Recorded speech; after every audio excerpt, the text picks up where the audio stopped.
कमी तेलामध्ये बघा तंदूर लेग पीस तयार झाले आहेत. हे 2 लेग पीस मी असे घेतलेले आहेत आणि ह्याला डीप कट करायचा आहे. जेवढ्यापर्यंत तुम्हाला कापता येईल असे कट करून घ्यायचे आहेत. बघा असे कट करून घ्यायचे आहेत. यासाठी मी मसाला तयार करून घेणार आहे. 1 टेबलस्पून इतकं मी घट्ट दही घेतलेलं आहे. 1 टीस्पून बेसन घेतलेलं आहे. हे कच्चंच बेसन आहे.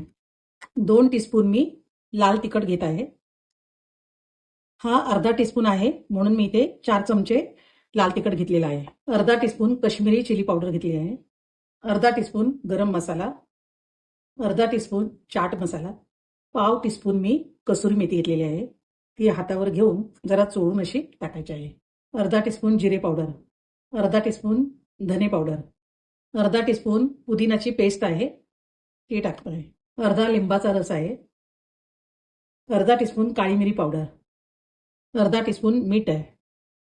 हे तुम्ही तुमच्या चवीनुसार टाकून घ्या. 1 टीस्पून आले लसूण पेस्ट आहे. 1 टीस्पून क्रीम घेतलेली आहे. अर्धा टीस्पून मी हळद घेतलेली आहे. 1 टेबलस्पून मी गोडे तेल घेतलेलं आहे. गोडे तेल ऐवजी तुम्ही मस्टर्ड ऑइल किंवा तुमच्याकडे जे अवेलेबल असेल ते ऑइल तुम्ही घेऊ शकता.